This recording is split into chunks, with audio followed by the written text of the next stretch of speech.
Yo, what up? It's your boy, the Game Ninja, and welcome to another day of gaming fun and delight. I got inboxed by a few people to ask my opinion on the current state of gaming, and that's really an open-ended question.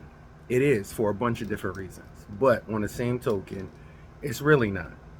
So, excuse me, as an OG gamer from the 70s to the 2020s right now, I guess 20s, 2000s, 2010s, 2020s, 2020s.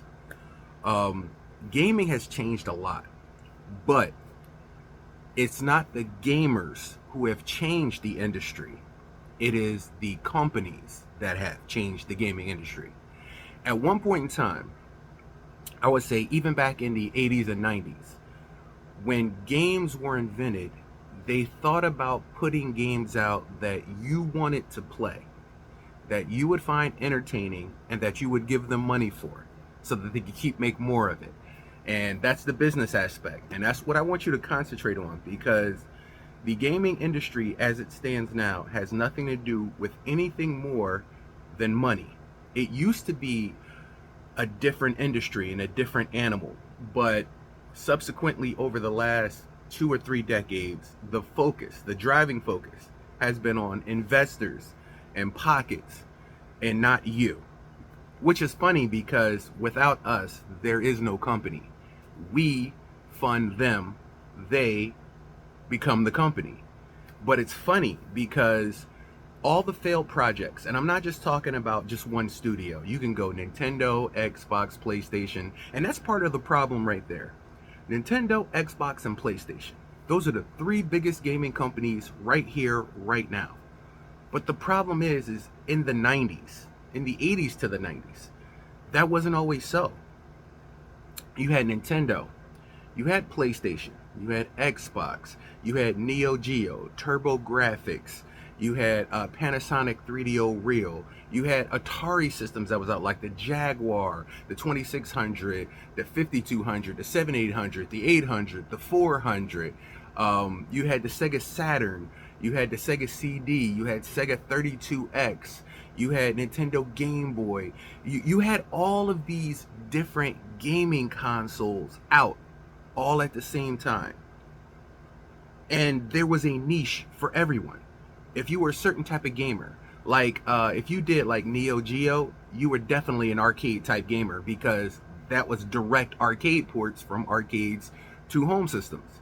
If you was into the fun factor and like family kind of values, you was a Nintendite. You were Nintendo. That's what you did. Nintendo was family friend. You wasn't gonna find nothing that was too bad on Nintendo. If you was looking for cutting edge graphics, you'd be either PlayStation, Xbox, or like Sega Saturn, Sega CD, Sega Dreamcast, like anything in that CD era, Panasonic 3DO Real. There were a lot of CD based systems that were giving you graphics if you wanted to just be blown away by graphics. But as the years went on, the three biggest companies started to learn that a franchise is what makes a game system run and it what's draw people to you. It's really simple. If you wanted to play Sonic, you had to get a Sega. If you wanted to play Mario, you had to get a Nintendo. If you wanted to play Crash Bandicoot, had to get a PlayStation. And if you wanted to play Halo and Master Chief, you had to get an Xbox. It was very simple and very easy. Now, me being a PC gamer, at my heart, that's probably the number one thing I am, and Nintendo definitely second. But I understand the ideal for console exclusives, 100%. That's why I have all the game systems.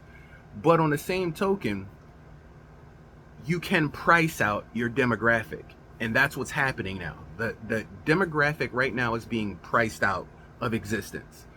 There are no more casual gamers. You have to have coin, drachme, if you're playing Assassin's Creed.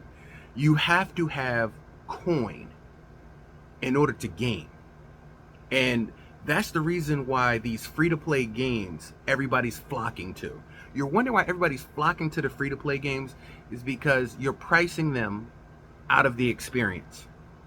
Now, there are consoles that no longer exist today because of that premise. They went out. Too expensive. The Panasonic 3DO Real was like $600 when it came out. Who could afford that? And because you priced it so high, and I understand because you guys put your technology and money into it, but on the same token, you eliminated 85% of your demographic. The people on the struggle need the games. The games are like alcohol, they're like drugs, they're a fix. They help them with escapism, they help them with their stress, they help them with their life. By you pricing it out, you're forcing people to go the crackhead route. And that's why emulation is so strong. That's the reason why emulation is so prevalent. Is because not only are the games impossible to get anymore because they're so old, but the price is right. Now you may say, well, you can play the free to play games like Fortnite. Fortnite, in my opinion, is a great game, but it also ruined the industry. Look at how many companies went broke and studios fired people and so many lost games as of recent because they chased that model of Fortnite. Now, when a game comes out now, and I hate to say it, but it's true. When a game comes out now, it's like another game. Very few and far between will you find games like you've never played before in life. And that's the crazy part. We used to get games that nobody... Gex. Have you ever played Gex? That little lizard? Completely inventive if you've never played it. Absolutely amazing if you've never played it. Like, back in the day, imagination and inventiveness drove the industry. Now it's about how many sequels and prequels that can we make. And then the funny part is, back in the day, let's say your game sold 1 million copies. That was a success. That was an absolute success. But now you're bigger companies with bigger investments and bigger things. And you're just like, we're going to spend $480 million on this game. We got to make that back. How? You're setting yourself up for failure. Not to mention, who asked you for it? Like, who asked you for that? Nobody. You did it. And then you blame your patrons when they don't want to buy it. Here's the thing. Back in the day, every few months to every year, something new was coming out. And people were jumping on it and flocking to it. Now, it's just going through the motions. And that's the weird part. That's the shame of gaming, is now it's just going through the motions. And you can feel that in some of the games you play.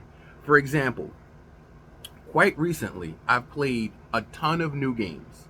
But I've also played, if you're a patron of my channel, a ton of old games. I do classic gaming just as much as I do new gaming, probably even more, because the fun factor can't be duplicated by modern games. But I do like the pretty graphics of the new games. So don't get me wrong, I do like the pretty graphics of the new games. But to sacrifice over something different, I will sacrifice all the graphics in the world over a fun game. More times than any, I will sacrifice graphics over a fun game. I could jump in and play Panasonic 3DO Real, Neo Geo, Atari 2600, TurboGrafx 16, NES, PlayStation 1, PS2, definitely, the original Xbox, and still have amazing fun. Amazing fun. The graphics may not be what they are today, but the fun factor is through the roof. And a lot of those franchises, they were discontinued. I said that again. These #1 franchises that made money, that literally produced you money, you stopped making. But you thought in your mind, we're going to do something new and go in a new way. Every game you play today feels like it slid in the skin of another game. How many times have you played a game where you're like, this feels like Dark Souls? This is just Dark Souls. And you're like, oh, it's the maker of Dark Souls. Yeah, because they make Dark Souls games. That's what they do. If you don't want to play a Dark Souls game, don't play that. But then you're like, okay, so let's play this game. This feels really familiar. Why does this feel familiar? This feels like a Dark Souls game. Excuse me. It's not you. Not you at all. It's them. They have a business model that they look at and they see what people are going into, and based off of that, they want to be the striking spark of a new game just like that game, but in their own royalties, their own manufacturing. Like, there's so many 4v4, 3v3, 1v1. There's so many of these games that are all the same. Just like there are a billion clones of Call of Duty. But once they stop concentrating on their demographic, that's when the franchise ends. For instance, the people who are making the new Call of Duty 7, you did forget what Call of Duty was, right? Like, it's not Final Fantasy. There are no gigantic monsters and futuristic that, like, you've lost your identity of what Call of Duty is, which is why a ton of your Call of Duty people, your patrons, are now looking forward to Battlefield 6. I'm quite sure that wasn't your demographic, that you wanted to push your fans to another franchise. No, it's not. But they can see what you're doing. You're checking boxes. You're giving people what you think they want and not what they want and need. The people have spoken and told you what they like. So why do you continue giving them what you think they want? You give the people what they want. It's simple mathematics. But yet and still, here we are again, game after game coming out. Some games take 3 years, 4 years, 5 years. In the case of GTA 6, oh my God. Oh my God. Let me explain something to you. And it's not just Grand Theft Auto. There's a bunch of games like this, but we'll just use Grand Theft Auto as the business model. Grand Theft Auto 5 premiered on PS3, Xbox 360. That's the generation it premiered on.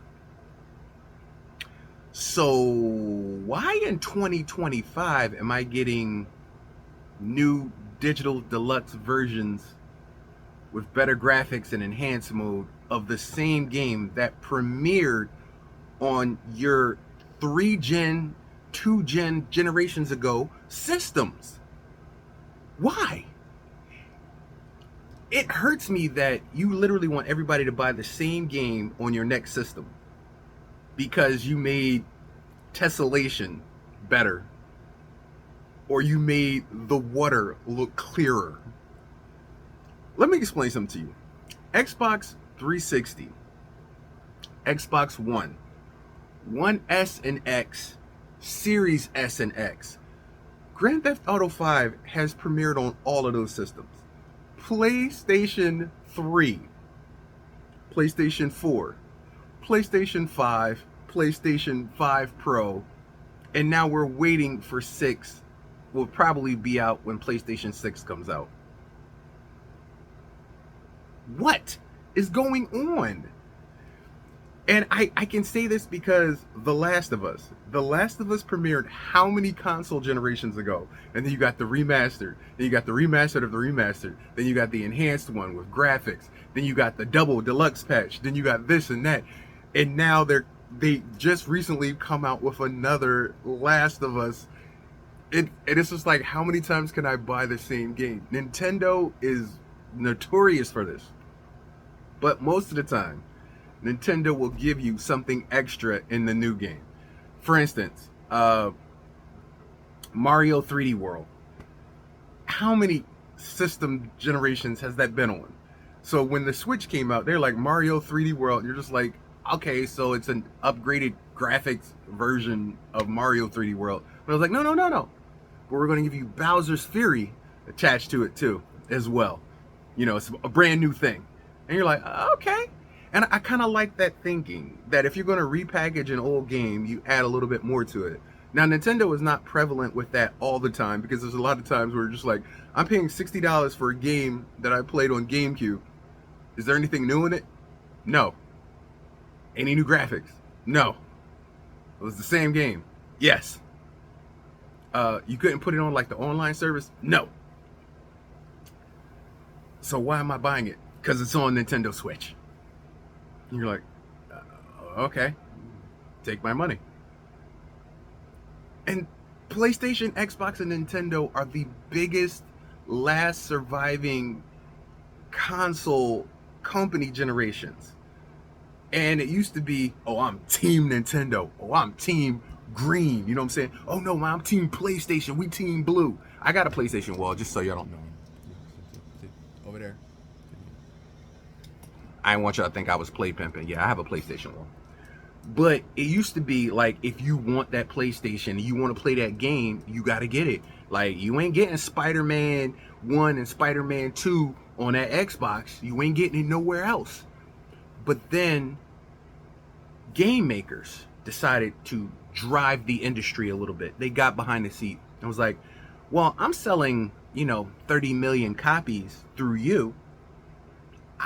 What if I can make 60 million units sold and double my profit by putting that same game on another console?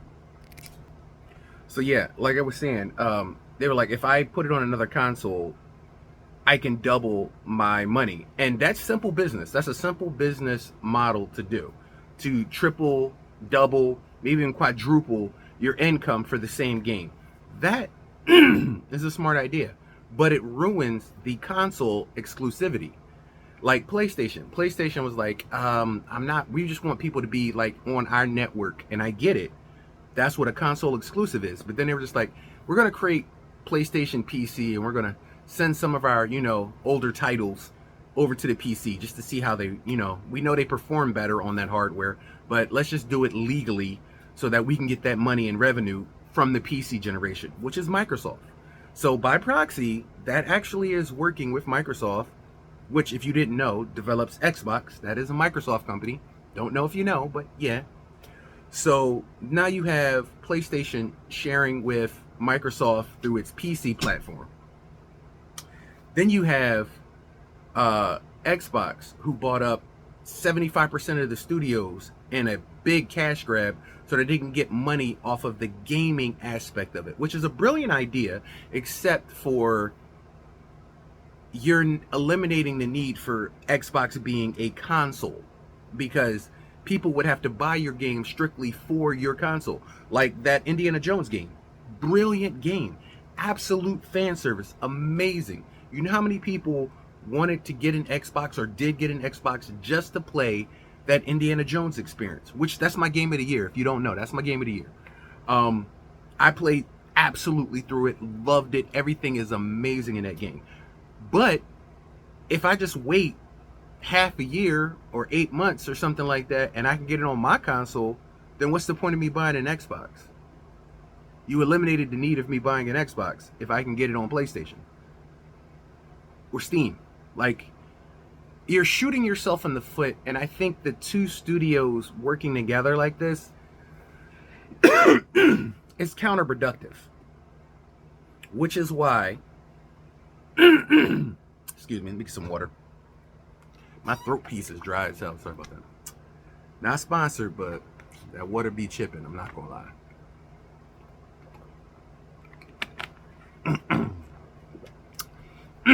That's some good ass water, man. Anyway, so like I was saying, now that brings us to a point of where we are modernly in gaming, where PlayStation and Xbox both announced we're no longer about consoles, we're about our ecosystem and the games, which basically means games are going to be shared across different platforms and you can play whatever you want on whatever you want and still get the gaming experience. That makes the game makers winners. But for the consoles, it's the end. It's the end. Because now I don't have to buy a PlayStation if I can play it on my Switch, which I own. If I own a Switch 2 or a Switch 1. I don't have to get it on PlayStation or Xbox if I have a PC and I can get it on Steam or through the Xbox store. Like, you're eliminating your own need for people to buy consoles. And it's taking a chance because some people will buy the new hardware simply because it's the new hardware, just like iPhones. People buy the new latest iPhone even if it's exactly a replica of the last iPhone. This is what people are. Some people will buy based off of just being new technology. Hey, I get it. But are there going to be enough of them to satisfy your company in sales? I think we've seen the ending of the console generation as what we knew it was, as what we thought it was, as what we thought it to be. And games like Fortnite doing cross-platform across different things, them making so much money shows that there was money to be made on that front.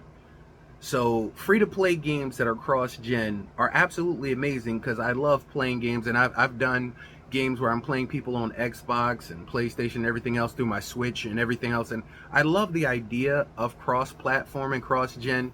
The problem is I don't think they ever intended to shoot themselves in the foot as hard as it is now, because now cross-gen is something people are aiming for. And when it comes to free-to-play, everything is microtransaction. And that model has killed so many gaming franchises in the 2020s. So many of them. And people are just like, I'm tired of the nickel and diming. Give you a brilliant example. They have Sonic X Crossroads coming out September, I think, 25th. I played tons. Sonic's Transform Racing, Sonic Racing, Ultra Deluxe, Megazord. I played a ton of Sonic games. But to me, it's a better graphic version of the same games. But it's crossplay. And that's what people are looking for. To play this amongst other people. Disney Speedstorm did the same thing. Now, if you don't know about Disney Speedstorm, I played it here on the channel quite a few times. Amazing game. Amazing graphics, amazing music, amazing premise. So why have so many not heard of it? Why is it so many have not played it? Because everything you do in that game costs. Microtransaction, skins, tires, everything costs real money. And that destroyed their franchise. Every once in a while, I'll jump on Disney Speedstorm, and I was one of the founding members where you paid extra money and you got like the beta and you got like the Founders Edition and all that stuff. I was there. I did all of that, and I loved the game, and I was like, this game is going to be amazing. But then they changed this, and then they changed that, and then they changed that, and now to the point, it's just so parasitic. It's like those mobile games you play where every 5 seconds an ad pops up to get you to pay for a pack, or a character, or a skin, or a currency, an in-game currency. Like, it becomes a point where if you're a real gamer, it's frustratingly annoying to the point where it stops you playing that game and it takes you out of it. Now, I used to play Disney Speedstorm like literally every day. Now, I would say maybe once every month, 2 months, 3 months. It doesn't matter to me anymore because you've ruined the mechanics of what made the game fun.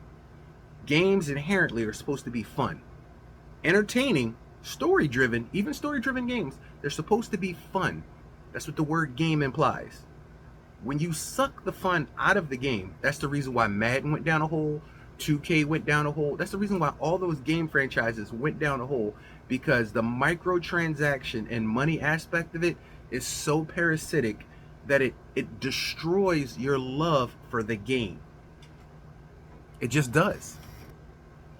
So we've reached this critical destabilization point in gaming where everything is just imploding on itself. And I hate to say it, but there was a great game crash in the 80s, and we're heading for it now, because game makers have to decide whether or not they're there to perform for their investors or whether or not they're there to make a profit and service their client base, which is us, the customer.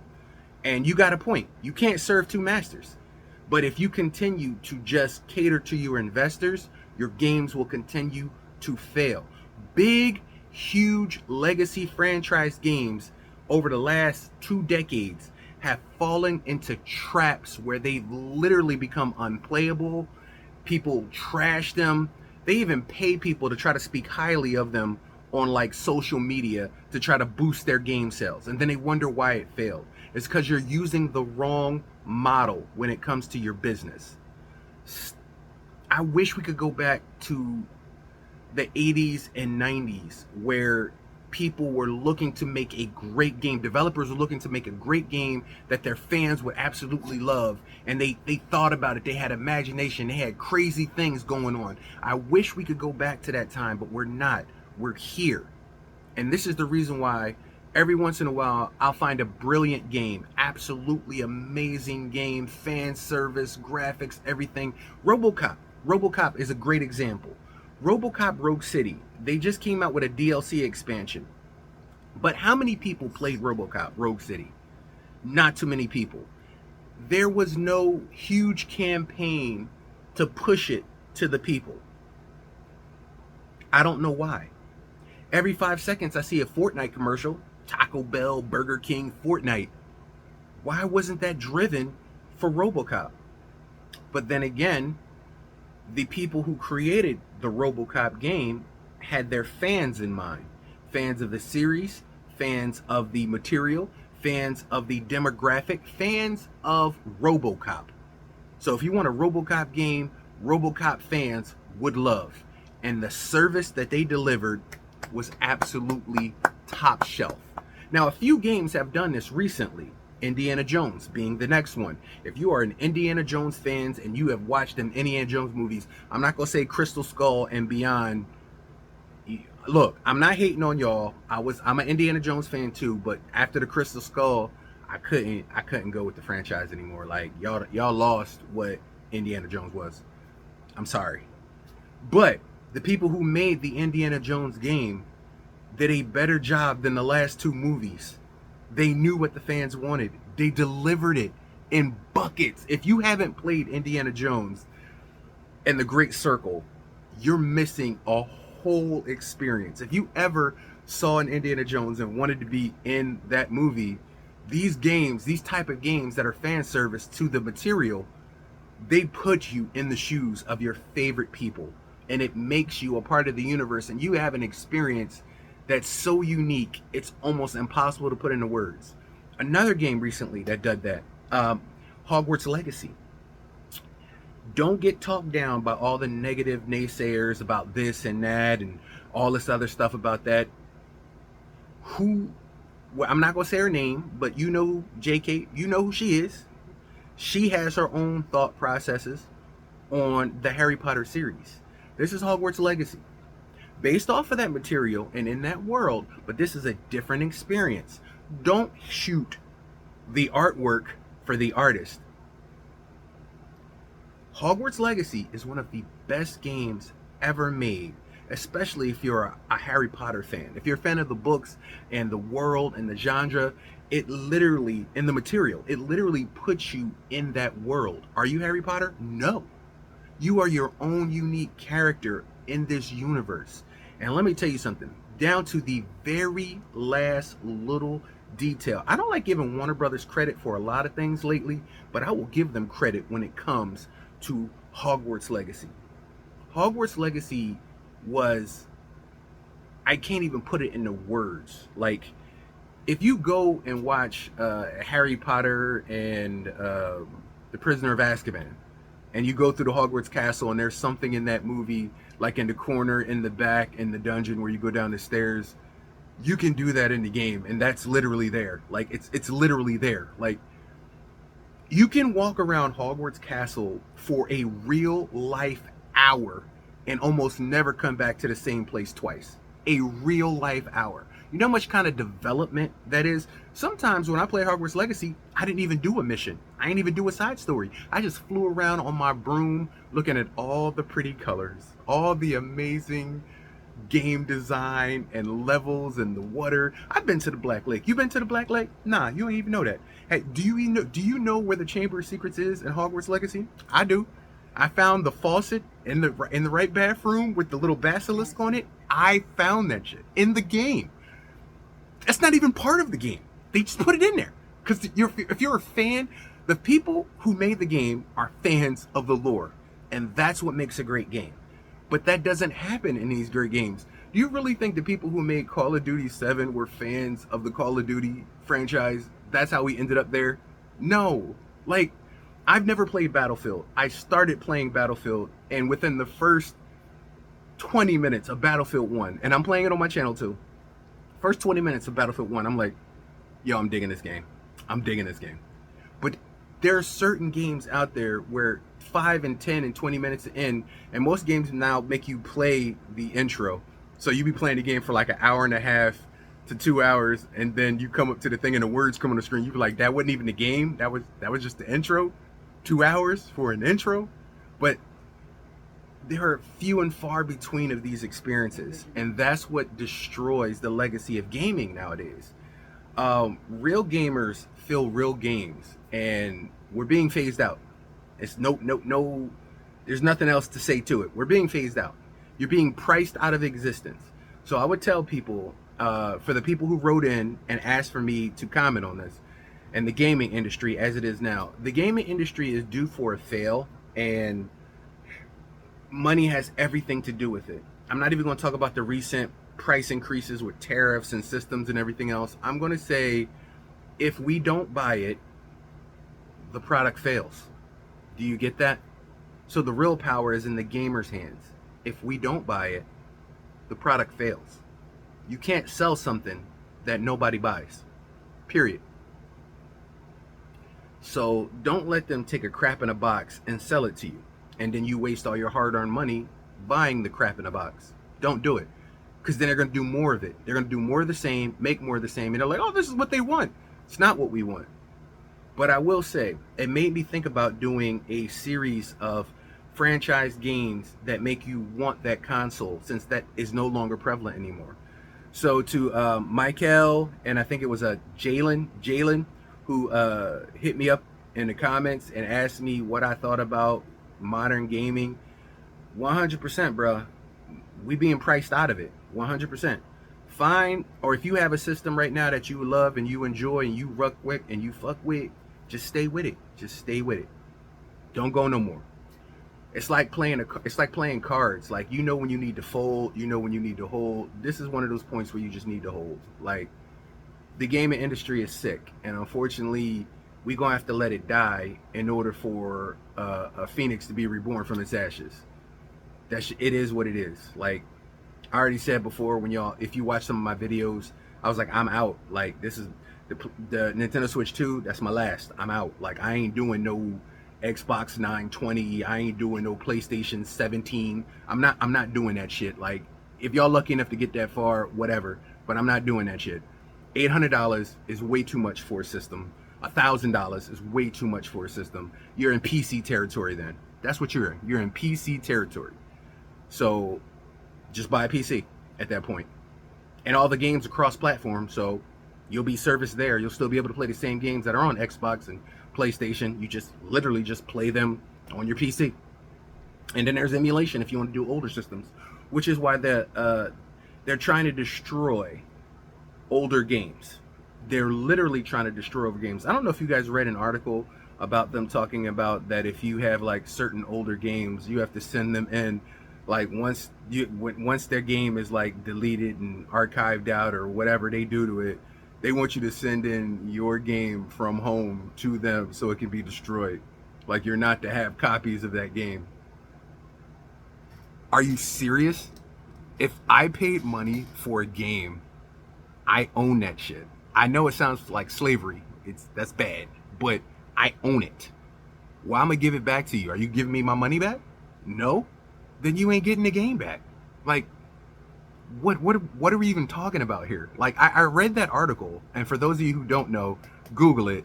There are certain companies now that want you to send your game that you bought back to them once it becomes demonetized, or they lose the rights to it, or whatever reason they lose the ability to manufacture and make that game.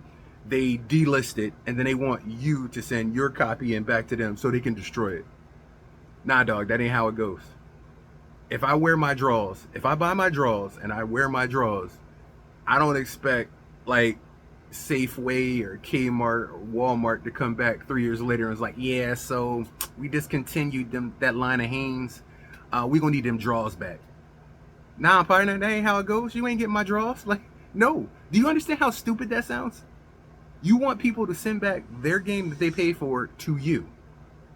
Nah, don't work that way. Don't work that way. So like I said, the gaming industry right now is sick and it needs to die. But we as patrons and as gamers, we have to be the control in that setting. Show them with your dollars, your disdain. If you don't buy it, they will stop making it. It's simple. It's really. You remember that old movie with Kevin Costner in the baseball field? If you build it, they will come. I think it's like Field of Dreams or something like that. If you build it, they will come. Well, here's the thing. If you don't buy it, they will fall. Simple. There's been a bunch of game studios that tried to go the route of that Fortnite model and they have failed and then they have crashed. And I hate the fact that all those people lost their job, but they lost it because of a decision that was, if it would take you 2 seconds to think about it in the beginning, wouldn't have happened. Show them with your money and they will show you the reward. From the Game Dojo, it's your boy the Game Ninja. That's my take on it.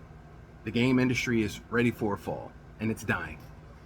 So I'll see you guys next time. Thank you for joining me.